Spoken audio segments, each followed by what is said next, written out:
Hello, everybody, and welcome to another episode of Big Lee's Worlds podcast. It is I, your host, Big Lee, coming to you once again from the Boom Boom Room right here in Cape Girardeau, Missouri. I know it's been a minute. I know the last episode we talked about getting more and more back into this. Shortly after, just to give y'all a complete open idea of what happened and kind of where we're at now and what took so long is shortly after I recorded that episode, talking about the passing of my good friend Johnny Thurman. I got the alert that another good friend of mine and one that we're going to talk about today passed away. A good brother of mine, Oliver Livingston, passed away over traveling the world over near Peru, if I understand right. I'm not the very best when it comes to foreign geography and war zones and foreign countries going back and forth with one another, but apparently he was a victim of some war battle while being over there exploring. And this happened a few months back, and I've been, I don't know, I guess you could say I just been kind of sitting around thinking about this, pondering life and everything. And I think the best thing to go to, I don't know what's the best way to say this because I'm still at a loss of words over this. So maybe I can just kind of start from the beginning and see if I can bring this all together. So I met Oliver probably, let's see here, if I remember right, I want to say summer of 2018. I do believe that's right, if I can remember the timeline correctly. I was coming back from the Slayer farewell tour in Chicago, out in Tinley Park, and before I come back to Cape, I was driving through St. Louis because I wanted to see one of my favorite bands, Amir, a deathcore band from back in the day, was playing a headliner show at Delmar Hall. And it was the day after Slayer, so I was like, well, I'm driving back to Cape anyway, so I'm just gonna pull right on up in there and go see Amir, do the VIP meet and greet and all that fun jazz, and just kind of do that before headed back to Cape. Anyways, I go and I do the meet and greet and everything, and I go and I pull up a spot there. Just been out in the heat all day yesterday. Well, would have been yesterday. Oddly enough, I was still out in the heat all day yesterday too, but that's another story for another day. Anyways, I was out there in the heat, and I was like, all right, I'm gonna kind of cool off out here, just kind of stay away from everyone, just kind of sit in the middle of the venue here. If you've ever been to Del Mar Hall, it's a little bit different of a style venue. It kind of reminds me a lot of the Daisy in Memphis, which on a side note I heard is opening back up, so that's pretty cool. Where it's kind of got sectioned off areas and things of that nature. So I was kind of sitting there in the middle section there. There was some seats there by the ledge, and I was just like, okay, I'm going to take it easy here.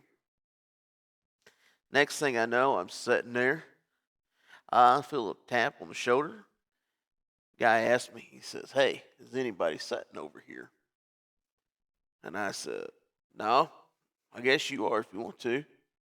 He laughed and he's like, yeah, I'm going to sit here for a little bit, but I really came here to see King 810. And I just want to make sure, like, can you hold the spot when I go get in the pit at King 810 when King 810 plays? I'm like, yeah, sure, no worries.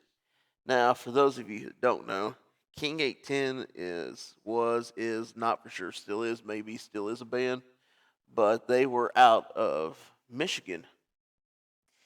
And very unique, very odd band. I definitely recommend, if you're not familiar with them, to go look them up and check them out and see what they're all about and kind of read the stories about them. It's a great read, very interesting to say the least. So, go sitting there. And if you knew Oliver, Oliver was a big old boy. And when I say a big old boy, I'm not talking about like big old boy as in buffet, big old boy. I'm talking about dude was stacked, ripped. Like you talk about beast mode. Oliver was the epitome of beast mode. Dude was jacked, and when he got in that pit, everybody knew that Oliver got in the pit. So, anywho, we go and we're sitting there. He goes into the pit. He does his thing. Don't think too much about it. He comes back up for a mirror. We're all sitting there chilling, watching a mirror, you know, getting rowdy, things of that nature when it comes time to it there in our little section. Show's over. Oliver thanks me, introduces himself, says, "Hey, my name's Oliver. What's your name?" I was like, "Hey, I'm Lee." He's like, "You got Facebook?" I was like, "Yeah." So we swapped Facebooks because, that's what us old timers do. We swap Facebooks to stay in contact with one another.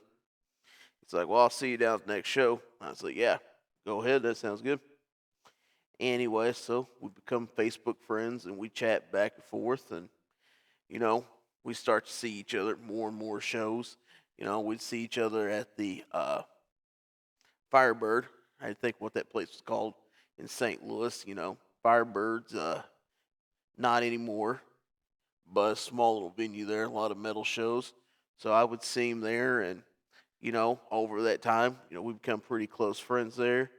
We exchanged stories, talked about one another's past, things of that nature. He told me about some of the fallings out that he had had in his uh, marriage, and falling out with the church and things of that nature. And I was like, I get that.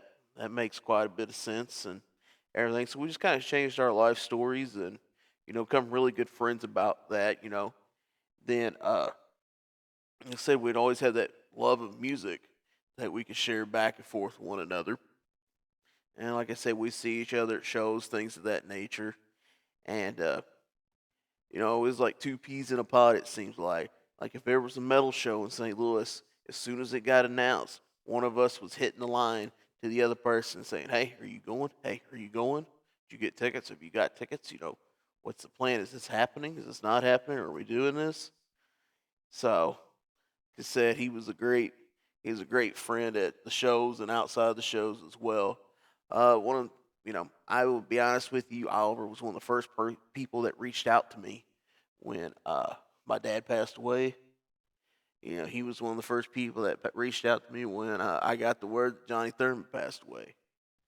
Anytime that like I was sick, ill, or anything like that, uh, he was the first one to reach out to me. As soon as he got word, he was there to check on me, make sure I was good. You know, he was even one of those people. Like if I hadn't, posted or texted him or anything in a couple of days, he'd make sure he'd check in, make sure I was good. Like, dude had a heart of gold, and you know, not many people out in the world would care as much as Oliver did about you. If he was your friend, like you knew it, and he was top tier A1, one of the best people you could know. And like I said, he just I can't say enough good things about him. Like I get choked up just sitting here thinking about all the times. Like, man, we had a lot of fun at a lot of shows. And Oliver was like me. He never knew a stranger. If he didn't know you, he made sure that he knew you. He would find out about you. He would be there. He would talk to you. He was just, like I said, I know I keep saying it, keep, hammering that nail in there, but he's just an overall good dude. You know, if you met, nobody would meet him and have an unkind word for him. Probably if they did and anybody heard about it, we'd all go jump anybody that ever said anything bad about Oliver. I mean, like I said, just an overall great dude. He loved to travel. You know, one of the things like I'd mentioned earlier is he kind of had a falling out with the church and being a part of it and things of that nature, and probably within the past year, well, I'd say it's how I say it's the right way. The year before he passed, he was telling me that how he was really starting to get, finding his faith again, and getting back into church and things of that nature. And I was really proud of him for that. Just not necessarily just because it was a church thing or something like that, but like he was finding something that he was always passionate about, and that he lost the passion for, but he found it back. And that really got him to also start traveling more, traveling to different countries and see different things and really explore the world. And that's just awesome to me. Hey, he could just randomly one day be like, "Oh, hey, getting ready to leave the country," and you're just sitting there and you get that Snapchat and you're like, "Wait, what?" Like, dude, just like yesterday you were selling a car, and now next thing I know you're like flying to some other country to go check out something and then be back in a few days. Like, dude loved life and he loved living, and he made sure to take advantage of life as much as he could. And I think that's awesome, and I think more people need to be that way. Like I said, he just like one of the best dudes you can know, and I truly feel honored that I got to, what little bit of time on this earth I've got to know him. I got to be friends with him, a solid 4 years before he passed, and those were some awesome times. Like I said, one of the absolute nicest, funnest, most caring people you could have ever met. And I'll never forget December 2022. I'm, you know, anybody knows my birthday's December 1st. He wished me happy birthday, and he told me, a couple of days later that he was going out of the country. And, I didn't think nothing about it. We just kind of laughed and talked a little bit, and he, he was sending me Snapchats, him going places, stuff like that. And I was like, hey, that's cool. And I know that I'd sent him some Snapchats and stuff. Holiday time, everybody gets busy. And when they get busy, things happen and people get delayed in answering messages, text messages, stuff like that, because you're busy at the holidays. Especially you're older like I am. Like, you don't think too much about it. You're just like, hey, it's the holiday, things happen. It is what it is. So I don't think anything about it. And one day I was sitting here thinking, I was like, man, I never got a Merry Christmas from Oliver. That's kind of odd. Now that I think about it, I didn't get a Happy New Year's from him.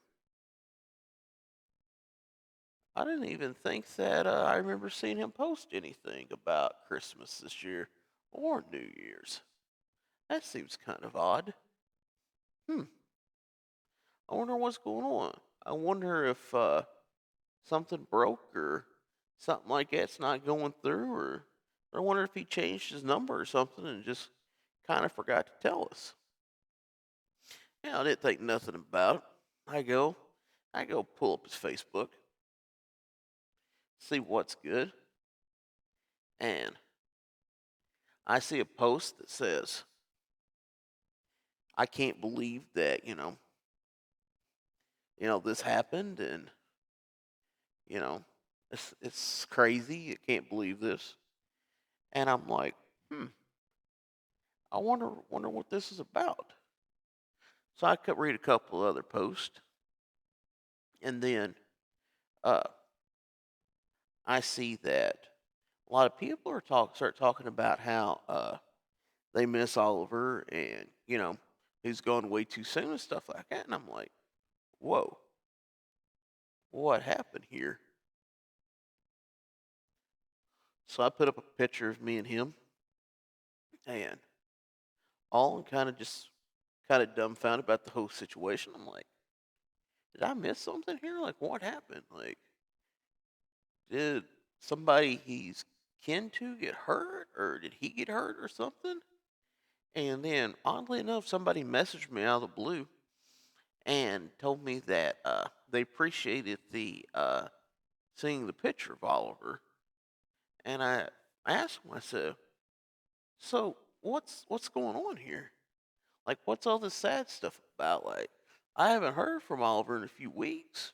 So what's going on here?" And that's when they told me he's like, "Well, he was gone traveling." I was like, "Yeah."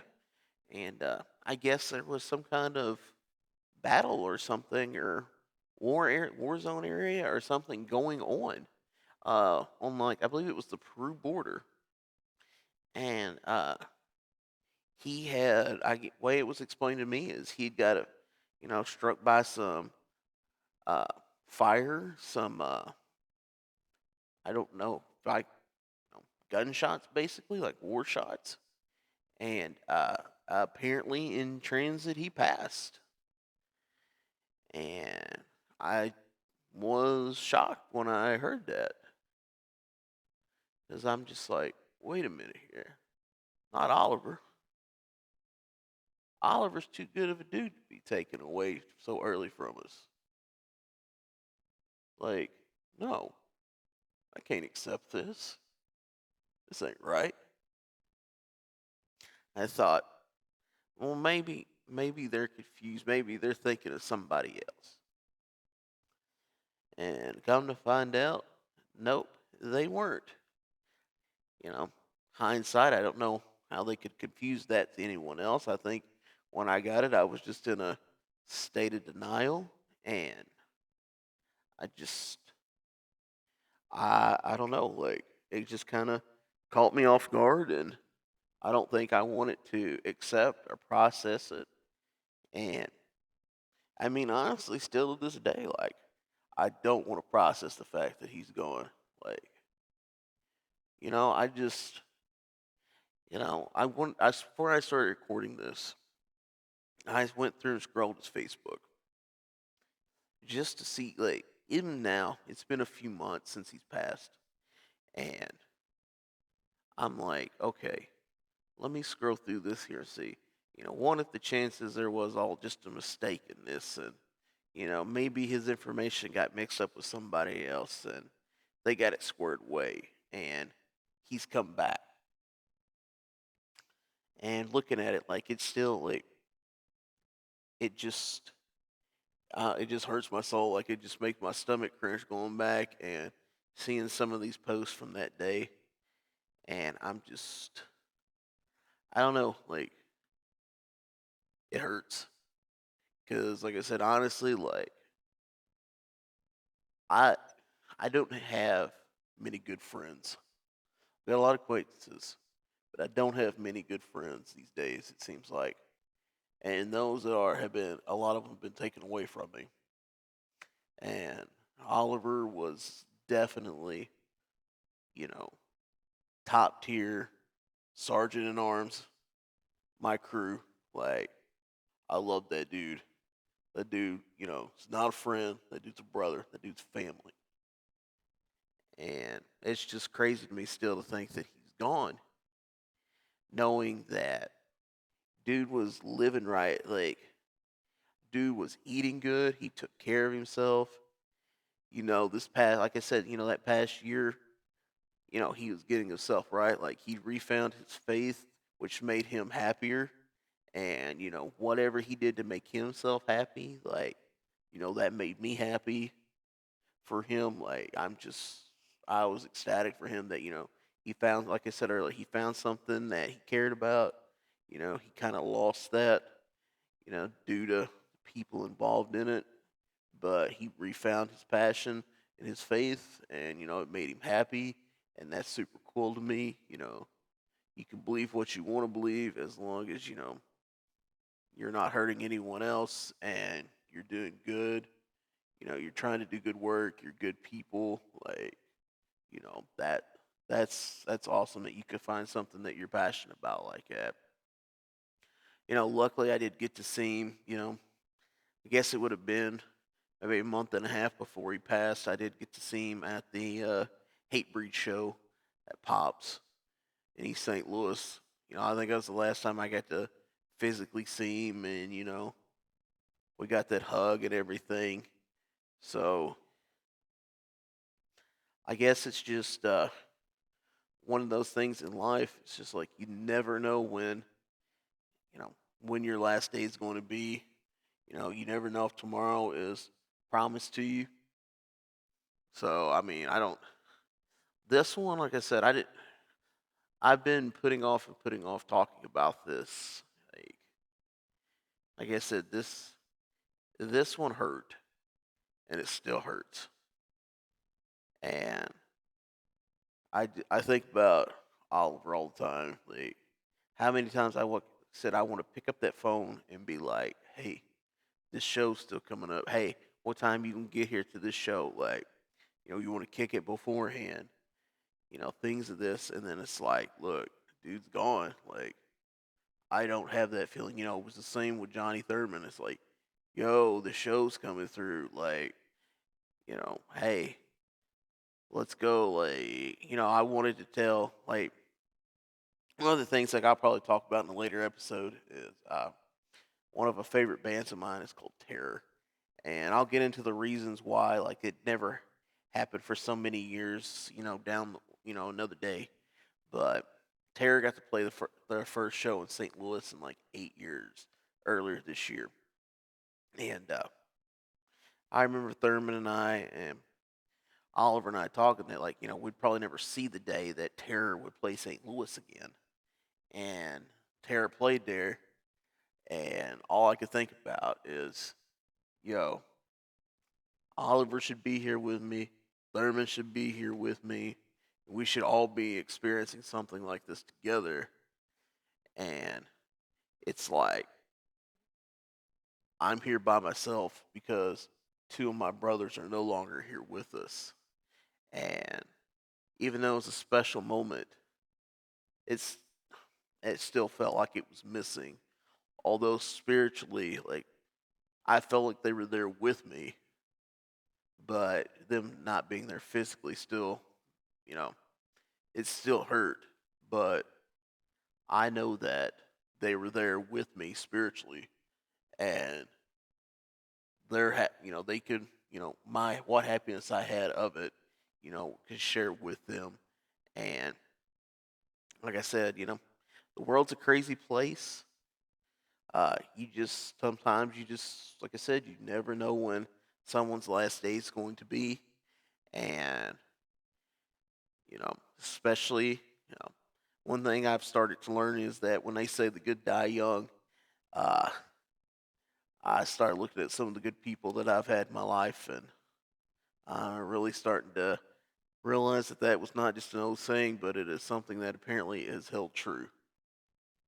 And just make sure that I guess the biggest takeaway from this, besides the fact of like, if you did not have the opportunity to know Oliver, you really missed out. Dude was, like I said, top tier human, all around great brother of mine. But the one thing else you should take away from this, besides this, is take take advantage of each moment that you can. Make it count. Make sure you tell those that you care about that you love them. Make sure you give them that hug. Take that picture. Tell them how much you care, because you never know if you're going to get that second opportunity to do this. So, with that being said, I'm going to wrap this up here. This isn't about any kind of plugs or selling merch or anything like that. I just wanted to get this episode out there. Like I said, I've been putting this off for a couple of months because I just could not get myself to be willing to sit down and talk about this. And now it just seemed like the perfect time to talk about it. So, like I said, your loved ones, your family, your friends that you consider family, hug them tight, tell them you love them, take that picture, make time to spend with them. Because, like I said, you never know if tomorrow is going to be promised to them or you. And Oliver, I know you're hearing this wherever you are spiritually, however this works. You know, I know you were a Christian man. you believe in heaven and you were going there. And I hope it's real. I hope it's true for you. I hope that's where it ended up. And just know, brother, that I love you. I miss you. And, hopefully when the day comes, we'll be back together again, kicking it like family and reminiscing and talking about the great memories and, making new memories and whatever is next for us in life and whatever comes after life. So, with that being said, thanks to all of y'all that listened. Like I said, take care of yourself, take care of your friends, your family, your loved ones. Spend time with them. Cherish those moments that you have with them. And like I said, Oliver, I love you, brother. I miss you. Thanks to y'all for listening, and I hope y'all have a great night.